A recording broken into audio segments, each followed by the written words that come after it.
Number 2, I considered myself a second runner-up. Good morning, everybody. Good morning. How's your sleep? Great. Thanks be to God. Amen. Amen. Mga minamahal. Yung akin hindi masyado. Mga minamahal, good morning. Magandang umaga po. Maganda pong simulan natin ang ating session sa araw na ito sa ating sa mga Vicar Foreign. Pakicheck nga po kung kompleto na yung ating mga kapatid. Kung gising na ba sila, nandyan na ba sila, natanggap na ba nila yung invitation?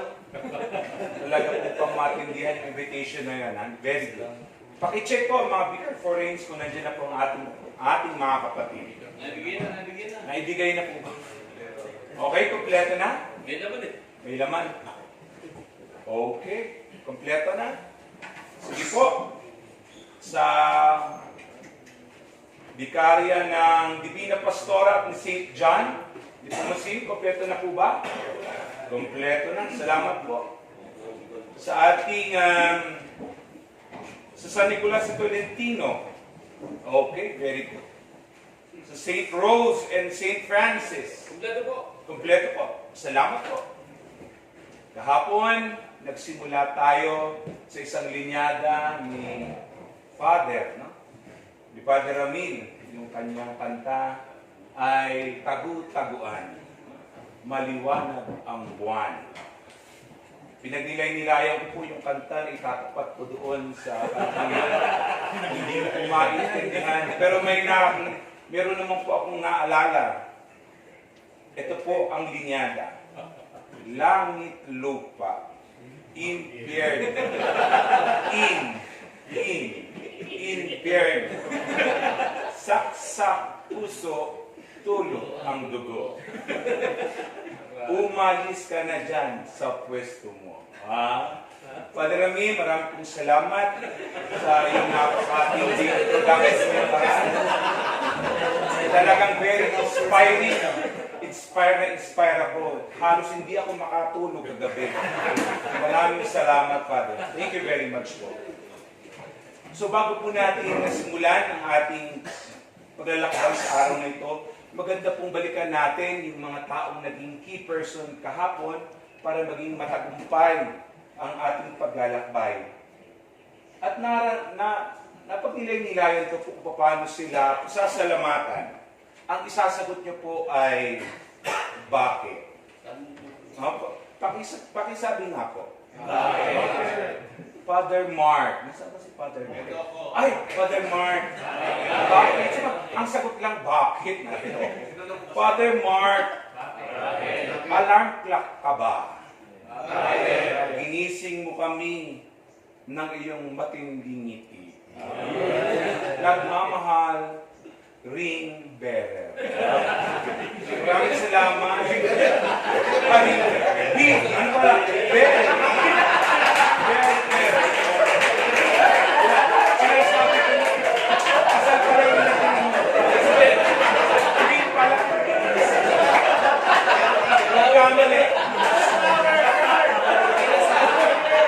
Okay na sana eh, ha?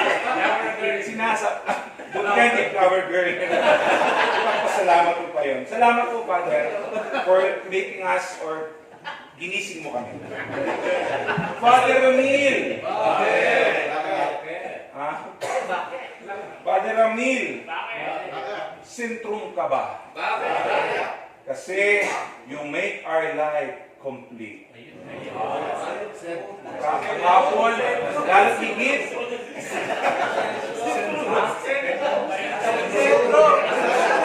Sabi ko, sinasabi ko sa inyo, maaga pa kayo nagde-dementia na kayo. Kailangan ng sentrum. Sentrum, ha? Father, lalo higit kahapon, nalaman namin, ikaw pala nag-iisang Maria. Thank you very much for leaving us yesterday as an MC. Thank you po, Father. Alam niyo po, may mga bagay talaga na makakalimutan natin yung eksena, pero hindi natin makakalimutan yung ating naramdaman. At yun yung dapat natin ipagpasalamat sa Diyos. Amen. Bakit? Bakit? Pagpasalamat natin sa Diyos kasi may pagkakataon pa rin tayong tumawa sa gitna ng napakarami nating trabaho sa ating parokya, sa ating mga ministry. May pagkakataon tayong tumawa, may pagkakataon tayong magbahaginan. At lalo tigit kahapon, 11 hours tayong hindi nagkwentuhan. Ay, bakit? Kasi sinabi ng ating retreat master, walang magkakwentuhan. Ha? At yes, at suggestion lang yon. At napakabuti talaga ng diocese natin. Talaga tumatanggap tayo ng suggestion. Thank you very much. And di ba dahil dyan, we miss each other. No? Pero kahit ganun pa man, mas lalo natin nakita ang ating mga sarili, mas lalo nating nakita kung nasaan na ba tayo sa ating paglalakbay. Minsan, kailangan lang natin manahimik para makita natin ang ating sarili. Makita natin nasaan na tayo sa ating paglalakbay. At kahapon, no? Sinabi yung papel na yun. Bakit? Sinasabi. Kahapon, sa unang bahagi ng ating pagninilay kahapon, morning session, pinaalala sa atin, no? Sabi nga ni Father, and I quote, hindi ko na pwedeng ulitin pa yung sinabi pa ni Father Aquino, no? Sa kanyang mga pagninilay. I just want to have a small bullet, no? Kung paano tayo ginaya. Sabi niya, ay ganito, no? Lahat ay may kakayahang maging santo. Lahat ay may kakayahang maging santo. Lahat ay iniimbitahang maging santo. Hindi, katulad ni Gege, ni Eric, ni Nanay at ni Tatay. Ha? Sinecheck ko lang kung nakinig kayo. Kayo naman. Sinecheck ko lang.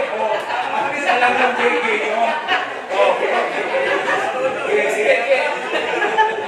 Tandaan nyo. Nilaya ko muna ng binyag sa inyo. Mas matindi si Father Dan. Okay? Everybody's invited to become a saint. Lahat tayo imbitado maging santo. Sa kabila ng ating mga pagkukulang at pagkakasala, we are invited. Ng afternoon, pagkatapos po noon tayo binigyan ng input na nahimik tayo tinignan ng ating sarili. Sa hapon, nakita naman natin na sa kabila ng ating mga pagkakasala, mas malaking pag-ibig ng Diyos kaysa sa ating pagkakasala. Sa kabila ng ating pagkakasala, patuloy pa rin tayo mamahalin at pipiliin ng Diyos. Amen. Bakit? Kasi ganun magmahal ang Diyos. Kaya po ngayong huling araw ng ating paglalakbay bilang mga Pilgrims of Hope, muli, tawagin natin ang ating speaker, Father Aquino. Yes.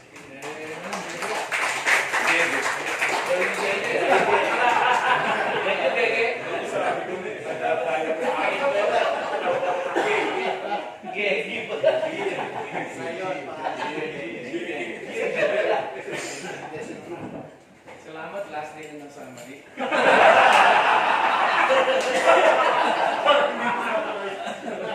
Nagsisimula sa remote, nagsisimula ako. Parang nakabahan ako.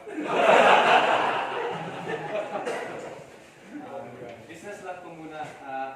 Kasi natasan ko akong mugtog para sa misa mamaya. Alam niyo po ba yung tinapay ng buhay? Yes. So yun po yung communion natin. Alam niyo po ba yung I am ever with you? Yes. Okay. Stella Maris? Yes. So Stella Maris po yung ating recession. Tapos tinapay ng buhay ating communion. So the grace for the day that we will beg for is this. I beg you, God, ever loving Father, for the grace of an intimate knowledge of your Son, my Lord Jesus Christ.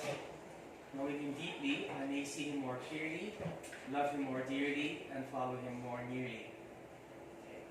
So, I suggest that this is the heart of the Ignatian retreat, the heart of prayers, contemplative prayer, contemplation. And I would like to suggest this to be our method of prayer for this morning and this afternoon. So again, I think this would be a review for many of you.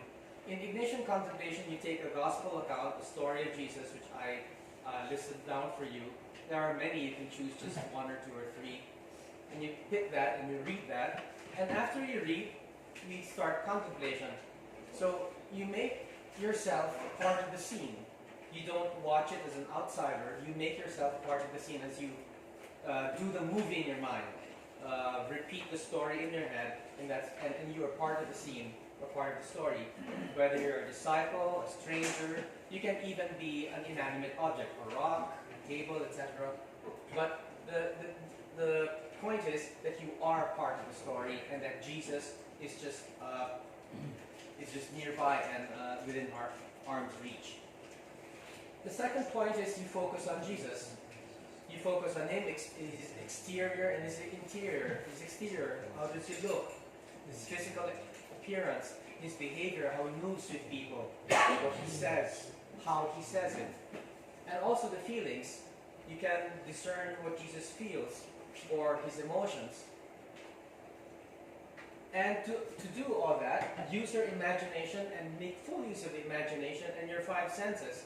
So you see, look at the color of Jesus' eyes.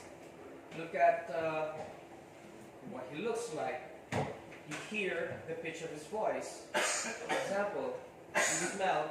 What does Jesus smell like after healing or after raising Lazarus? Touch of his hand, of his carpenter's hands. The taste of the bread that he offers to you. So make use of your imagination and all your five senses to make the prayer dynamic. Okay. And do not censor. If you happen to see the face of your mom as Mary, let it go. If you happen to see the face of your enemy in Judas, just let it go. Do not censor it. Just let it, because that might be the way that Jesus gets into our life. So do not censor it. Just let it go. Now, our desire is intimate knowledge of Jesus. What is intimate knowledge? Well, you can see that in best friends. When we are best friends, we know each other's emotional triggers. We know each other's favorite food, favorite drink. We can finish each other's sentences. We know each other's size of shirts. We know each other's families, etc. So the goal is, in our prayer today, is to have intimate knowledge of Jesus so that knowing him deeply, we see him more clearly, follow him more nearly, and love him more deeply. Okay.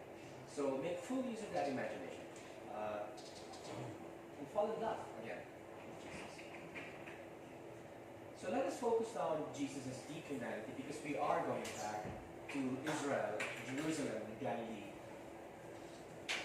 Simbang Gabi after Simbang Gabi, I'm sure that many of us have homilized on the scandal behind Jesus' nativity, if we were to look at it with the eyes of faith. If you just look at it without the mysticism, it's really scandalous, and we've raised homilized on that. When Luke says, and the angel left her, after announcing to Mary that she was now pregnant with God's son, Mary lost her eyewitness and her lawyer. She was left to herself to explain that pregnancy even before she and Joseph lived together. And who would believe her? Right? We have homilized about that in Simbang Gabi. And even Joseph, righteous as he was so scandalized that he considered divorcing her quietly. You can foresee Joseph. He was a very righteous man, because he followed the law, including purity laws. And he was a carpenter, meaning he thought in schemes of mathematics. A cabinet this size, a bed this big, a room this small, etc. And then the Lord throws a monkey wrench into his life and makes a mess out of it. He cannot fit it into his mathematics and his righteousness. So when he decided to divorce her quietly, that means that he will not go to the Sanhedrin to file a bill of divorce. He will just slip away. And I'd like to ask Joseph, if I go to heaven, how does that save her from shame? Because her stomach, her tummy, will grow anyway, and you will be held responsible. If you ran away, the fault will be pinned on you anyway. But just imagine how Joseph must have debated in himself what he's going to do and what a mess this had made out of his life. He did not know how to make the ends meet about it. So, considering all that in the nativity, it kind of makes you wonder, when God decided to become human like us in all things but sin, he could have preferred a better story. Why did he prefer a nativity story that is open to question, open to controversy, and most of all, scandal? He could have done the Annunciation after Joseph and Mary were married and made the angel appear to both of them so that Joseph would be in the loop of what would happen to Mary. But he did. It presented so many problems, especially a problem of explanation of how this child was birthed. But see, I love it that it was wrapped in scandal because it gives us a preview of what kind of person would be when he grew up. He was a scandal to religious authorities. He was a blasphemer, a keeper of bad company, ate and drank with sinners and tax collectors. And he was an exorcist who would be expelling demons in the name of Beelzebub. He would be accused that way. Now today, you and I understand, because we have eyes of faith, that the scandal of Jesus' birth are not really scandals after all. But to the self-righteous, they were scandals. But only because they had made God into their image and likeness. But do you know what continues to be a scandal to my students when I teach Christology? Do you know what still makes them uncomfortable to this day? When we professors talk about Jesus' full humanity. Full humanity, not semi, not somewhat, not medyo, but full humanity. Diyos na Diyos, opo, pero takong-tako. Theology muna tayo so you know Chalcedon, right? So we said in Chalcedon, we unanimously teach and confess one and the same Son, our Lord Jesus Christ, is he perfect in divinity and perfect in humanity, the same truly God and truly man, composed of a rational soul and body, consubstantial with the Father as to his divinity, and this one we never seem to remember, consubstantial with us as to his humanity. That does not appear in our creed, but it is there in the Council of Chalcedon. Like us in all things but sin, all things except sin. So, the two natures of Jesus are not two separate personalities inside of him. Jesus was not schizophrenic. But although he has two natures, his divinity did not swallow up his humanity, and his humanity did not swallow up his divinity. Na mas Diyos siya kaysa tao, mas tao siya kaysa Diyos. No. Hindi nilamon ng pagka-Diyos niya ang pagkatao niya, at hindi rin nilamon ang pagkatao niya ang pagka-Diyos niya. There's no pananaig, there's no paglamon, because divinity and humanity in Jesus are not enemies. They are not competitors. Hindi siya si Venom. Di ba si Venom yung sa Marvel? Hindi siya possessed. So, like us in all things but sin, katulad natin sa lahat ng bagay ng ating pagkatao, maliban lamang sa pagkakasala. That's not our invention as theologians. That's church teaching for more than 400 years of debate between the Roman Church and the Greek Church, until they set it down finally in the Council of Chalcedon in 451. Okay? 400 years of debate. Was he more human than divine? Was he more divine than human? Was he equally divine and human? And if you're equally divine and human, how do you think about the, especially Greek philosophy, the form, the matter, the substance, the accident of this person? Sometimes I wish na hindi tayo dinapuan ng Greek philosophy, kasi ang Greek philosophy told us to dichotomize, trichotomize. Tayo mga Asians, hindi tayo dichotomous. We can live with contradictions. But anyway. Pero hanggang ngayon, marami pa rin estudyante na iwas dun sa like us in all things. Dun sa but sin, wala silang problema. Pero takot silang pag-usapan ang like us in all things ni Jesus. na tulad siya natin sa lahat ng bagay bilang tao tulad natin. Hindi the Word became like flesh, became somewhat semi-medio flesh. No. Became flesh. Laman pa nga. Laman. Hindi lang katawan. So original Greek, di ba? Hologos sarx egenito. Sark. Laman. Hindi sinabing hologos soma egenito. And the Word was made body. No. The Word was made sark. Laman. Consubstantial with God as divine, but consubstantial with us as human. So, it was a decision that God made na pinili ng Diyos na maging tao at magpakatao, like us in all things but sin. He doesn't do anything without purpose. Kaya ang pagiging tao niya ay isang pagpapasya. When God became human, may pahiwatig yan tungkol sa kanyang pagka-Diyos. It tells us something about Him being a God, but don't forget, it also tells us something about what He thinks about being human. Let me give you an analogy. Our former general is Father Adolfo Nicolas. He belonged to the Japan province. He worked in Manila for many years as the president of the East Asian Conference. You have vicariates, right? We have conferences. So Conference of East Asia, Malaysia, Philippines, Myanmar, etc. Now, when he became general, he went to Rome. And for many years, he was general in Rome. And when it was time for him to retire, he could have gone back to Japan first role for an aging man. They would have all the facilities for an aging man. But you know what he did? After being general, he retired in Arupe House, where I live, back to the Philippines. He would have enjoyed the comforts and conveniences of a first world retirement in Japan, but he decided to come back to the Philippines to be with us. Together with the Asian scholastics. Yung isang taong walang kaarte-arte sa buhay. Laging nakatawa, banayan, kaaya-aya.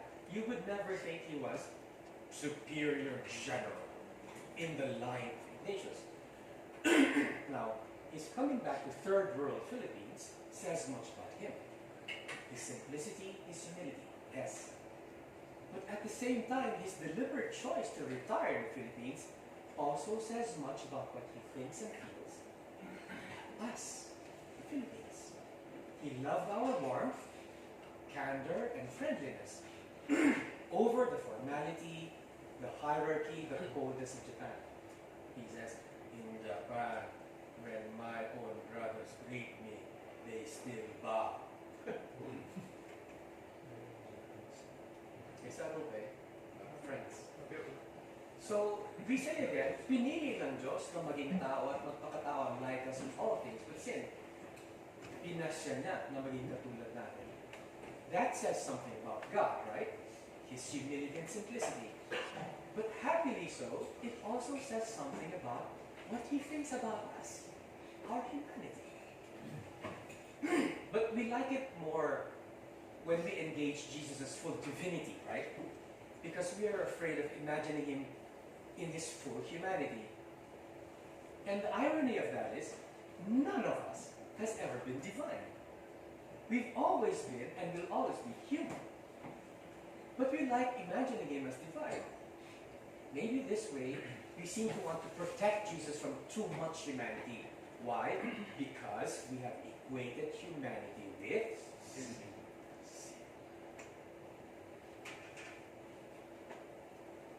So let's go to fully human and do not be afraid. Here are some questions that I ask my students, just for them to get started and to self-test if their image of Jesus is really fully human. We don't have problems with divine.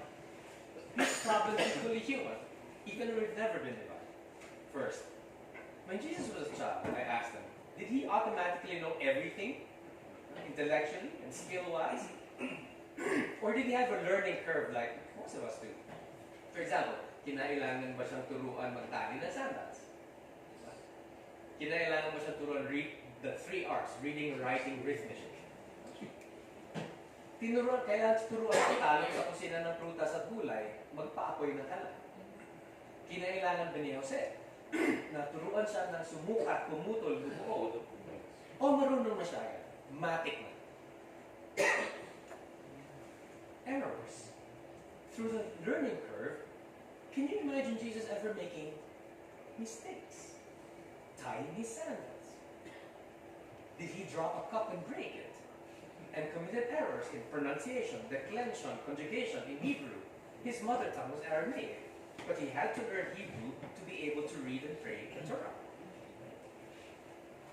Or did he have to be taught math by St. Joseph? Or did he already know these things antemano, ever since he was born? Such that spelling, grammar, motor skills, carpentry were already impeccable and flawless. Marunong na siya. Fully loaded na. Plug and play na lang. Kompleto na sa apps. Walang updating needed. Ganun na siya. Next, body. Was his body fully human? Did he ever get sick in his life? Nasugat ba siya sa pagkakarpintero, naumpog, nadapa, napilaya? Or was heaven in total control of his physical well-being, that either he never got sick, never got wounded, never got bruised, he didn't fall, he didn't get sprained, napilayan, or his wounds, or kung meron man siyang mga sugat or bruises or sprains, they miraculously vanished as soon as he got them. But he bled and died, remember? Or was his Calvary body just symbolic too? Kasi buhay talaga siya dun sa mundo. Kunwari, patay-patay na siya. Was his Calvary being an illusion meant for human eyes like ours, so that later on, he can really promote the resurrection? And we can really say, he died like us, he suffered like us. Pero sa loob niya,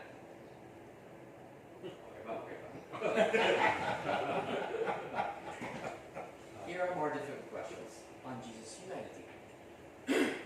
Did Jesus have impulses like we do as humans? Were there times, for example, when he suddenly spoke without forethought? Yung napakabulala siya. Anak, naubos na ang kanilang alak. Woman, what concern is that to me or to you? My hour is not yet come. Or was his thought and speech always synced and locked in, so that his timing was always impeccable? Hindi siya napakabulalas, because everything else was already foreplanned. Did he ever change his mind on anything? Changing mind means realizing there's a better choice that he didn't think of before. If you're omniscient, if you're all-knowing, there's no such thing as plan A, plan B, plan C. Omniscience means always and already knowing the answer. No need for an array of choices to weigh, to discern. No need. So do you think Jesus always already knew and foreknew the first, final, and only choice? Ruling out impulses. Ruling out mind-changing. No options to consider. Alam na niya agad. No discernment necessary. Did he ever hesitate at all? Because hesitation implies a degree of uncertainty. Or was he always 100% certain about everything since childhood? The most difficult questions? Did Jesus ever apologize? There's never space in our imagination that Jesus apologized. Did Jesus ever regret anything that he did and said, or apologize for it? Did he sometimes realize that even if what he said was correct and right and just, it might have hurt the person who was talking to him? Even if what he did was right and just, might it have caused sorrow or pain to someone?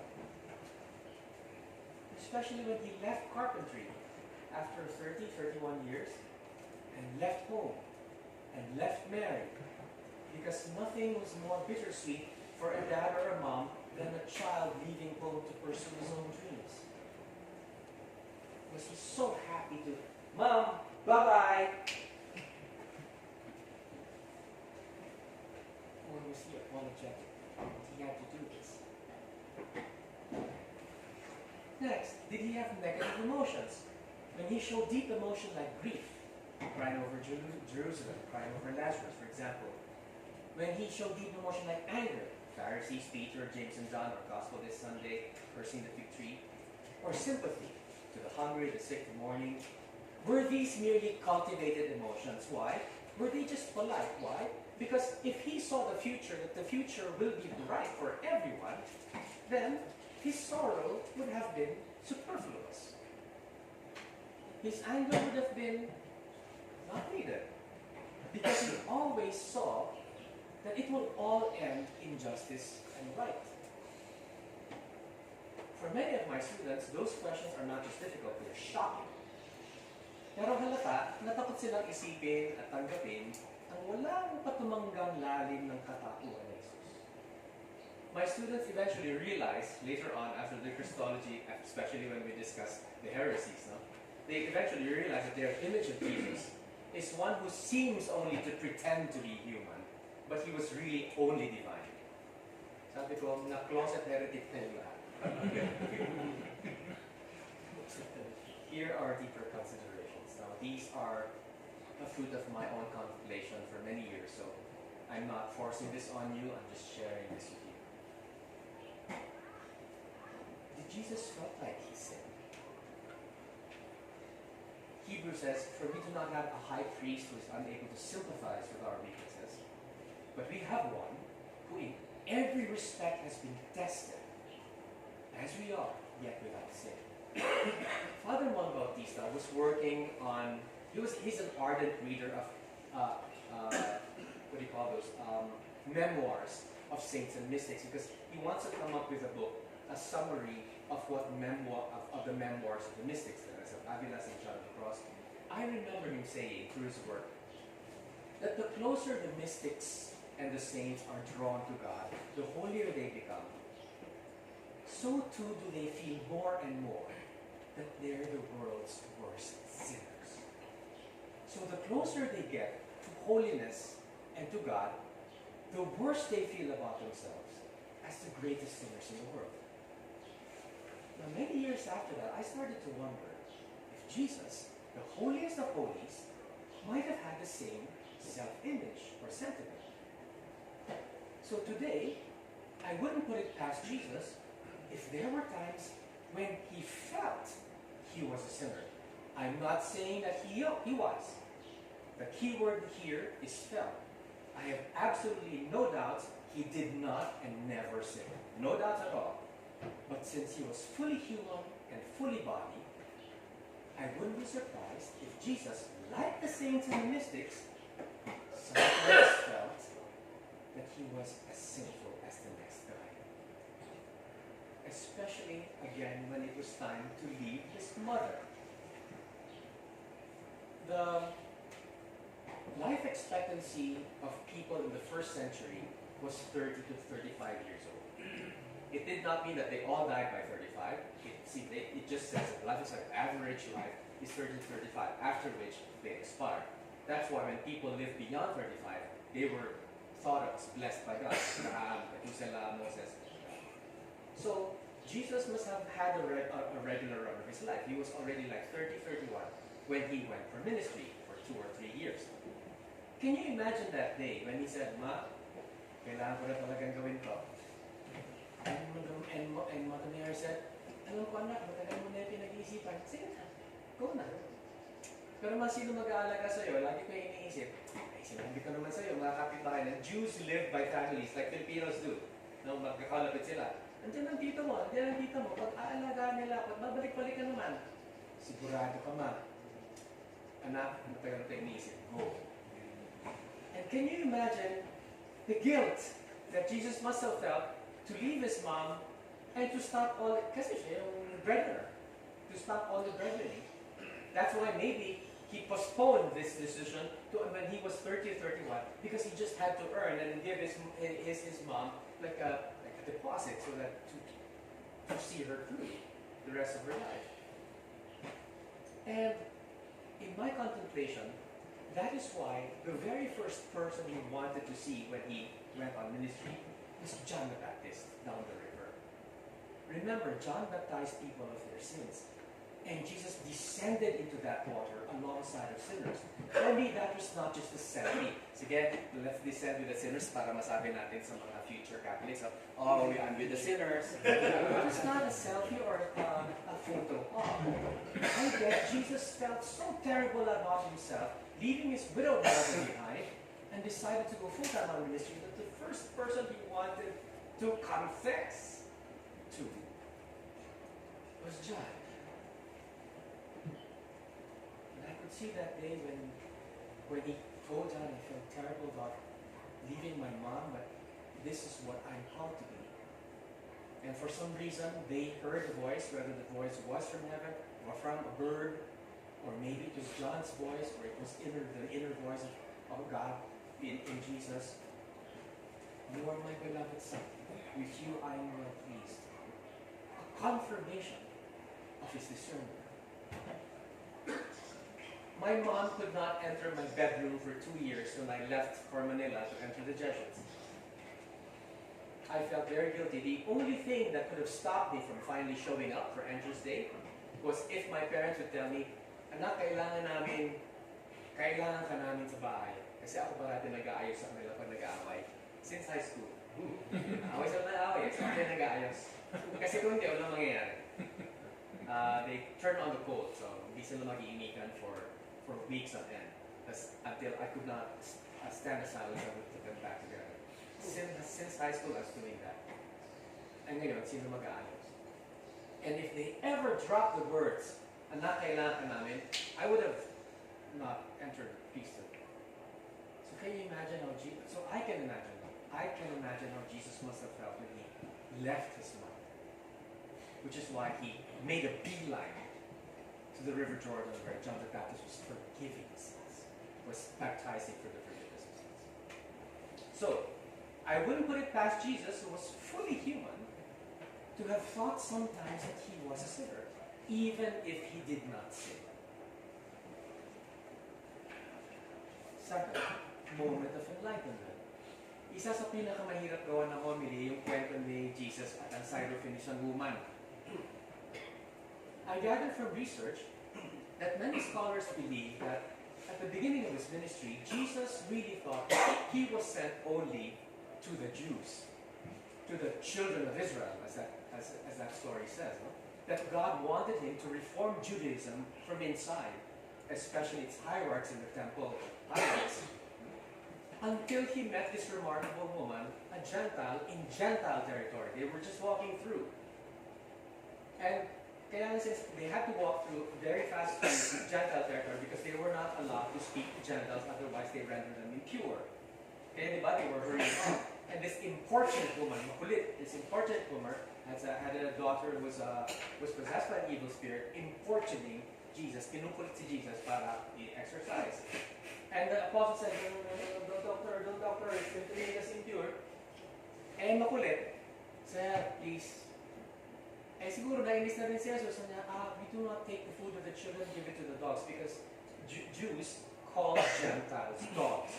I do not know in what spirit, maybe, what was it, a spirit of adversity, or was it like a blaming, but they call Gentiles dogs.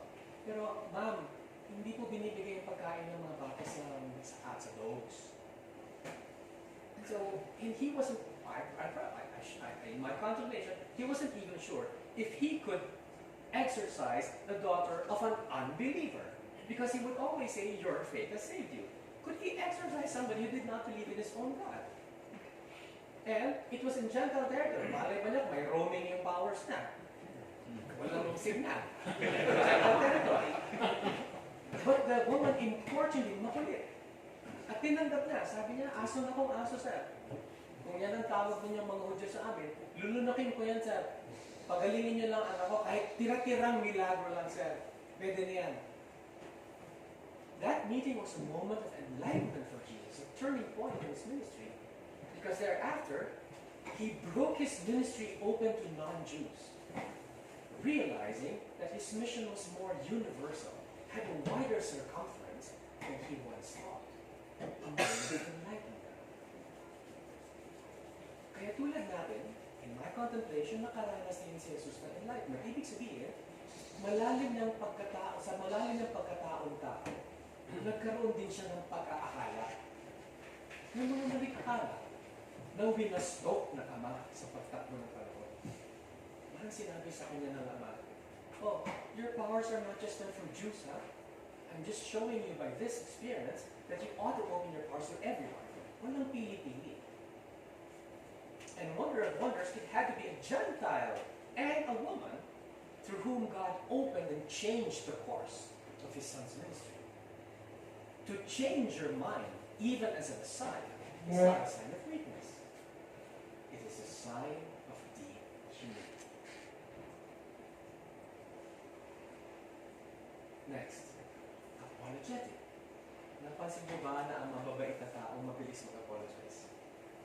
People who are deeply kind do not hesitate to apologize, even when they don't have to.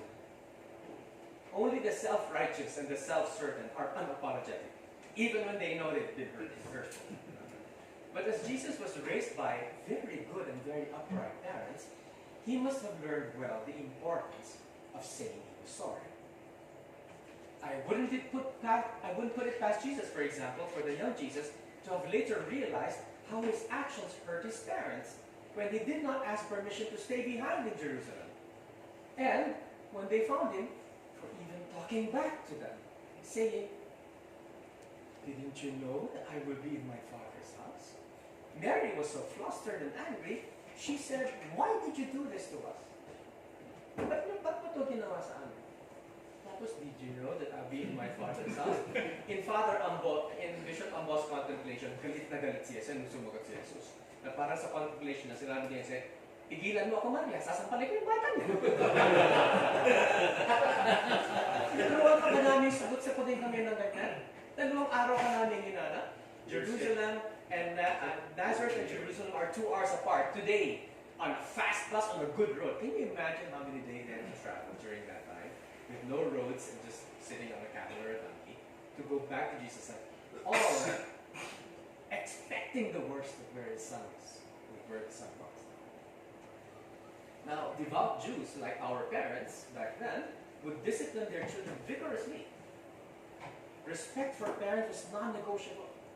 It wouldn't have been far-fetched to think that Joseph and Mary taught Jesus a very important lesson when they got back home. Makikita mo. Pag uwi natin, hanger. And that verse concludes, "And the child grew and became strong. He was filled with wisdom, and the grace of God was on him." This indicates that Jesus learned his lessons well, and he was taught well. He was trained towards better behavior. It did not come automatically, and I bet he said, "Sorry." As an adult, Jesus preached forgiveness. A man who preaches forgiveness is credible only if he also knows how to forgive. And a man knows how to forgive when he also knows how to apologize. Apologizing is rehearsal for forgiveness. To be apologetic doesn't immediately indicate sin, but it indicates sensitivity to the feelings of others. It indicates deep humility. You have heard the saying, apologizing doesn't always mean you're wrong and the other person is right. It also means you value the relationship more than your ego. With Jesus' deep humility, I'm sure he cared very much for other people's feelings and was always honest and ready to say he was sorry when he sensed he had been hurtful, even if he did not sin. So I wouldn't put it past Jesus to have been such a humble and apologetic person, especially when he preaches forgiveness. Medyo kulang tayo dun, di ba? We always say, "Forgive, forgive, forgive. You must forgive, you must forgive." Hindi na natin napapicho, "Say you're sorry, say you're sorry, say you're sorry." We expect it of our politicians. You apologize to us for being corrupt. But we preach to them, "Forgive, forgive, forgive." Ayan. Walang nagsasorry. Diba? Si Gloria nagsorry. "I'm sorry." So to conclude, Jesus was not inhuman. we value Jesus' divinity over his humanity, we run the risk of making him less human. And not only that, we run the risk of making him inhuman. What is being inhuman? Unfazed by suffering. Hindi siya na-apektuhan. Detached from feelings. Smug.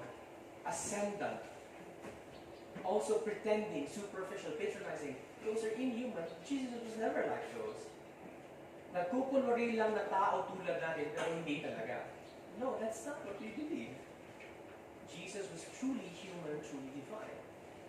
Because, my dear brothers, deep humanity and goodness are not opposites. The reason why we recoil from imagining Jesus' humanity too much is because what we said. There's something in our heads that automatically equate humanity with sinfulness right away. We have chaplains in Believe It, no? Jesuits and volunteers in Believe It always admit that what lies deep down in even the most hardened murderer, the hardened rapist, is not criminality.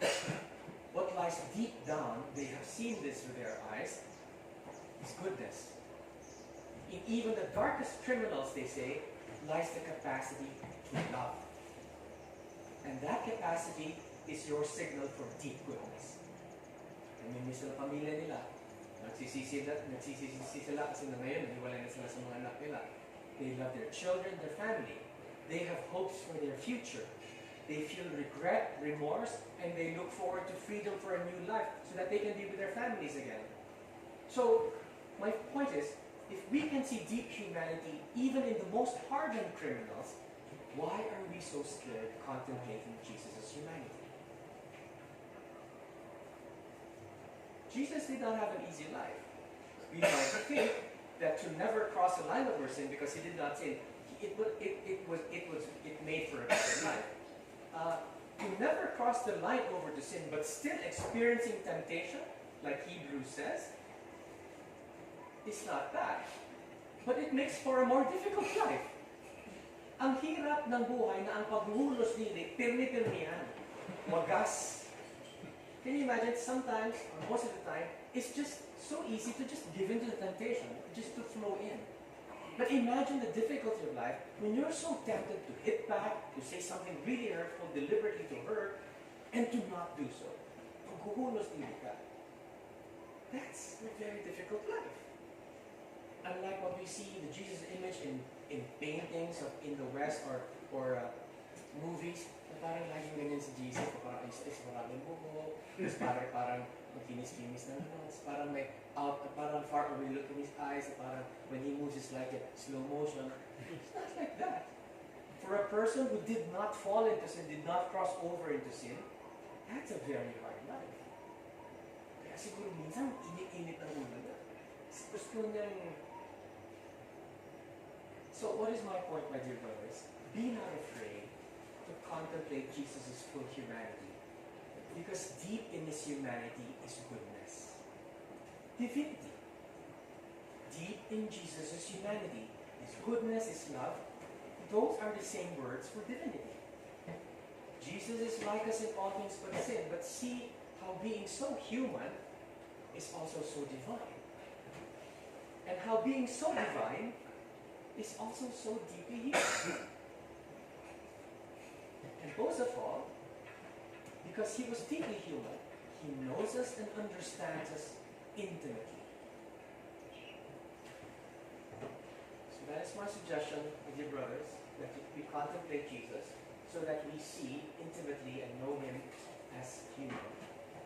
You don't have to go through all of those, because those are many, but his relationality, his compassion, his reaction against self-righteousness, and you can just take any of those and get into the scene. For my last story, my first time in Israel, we landed in Jordan. And of course, when you're in Jordan, you go to Petra. And in Petra, everything is dusty. So, because when you're in pilgrimage, you're always hurried off with the grief, despair, and that, etc. And you hardly have time to be alone and to take it all in. So, there was one time when we were just finishing walking through Petra, which is all dust. I made it a point to come back to myself to the bus alone so that I can have time to, just drink it all in. And I realized when I looked out the window, everything there was, it's a desert, so everything was dusty. The cars were dusty, the camels were dusty, even the Jordanians were all dusty. And the awnings or where the fruit stands were dusty. The fruits, wiping them. Everything is dusty. And I looked at myself and it's red with dust. My shoes were red with dust. And then it just struck me. If Jesus was all over the place in His ministry, ang Panginoon ko, maalikabok. Si Jesus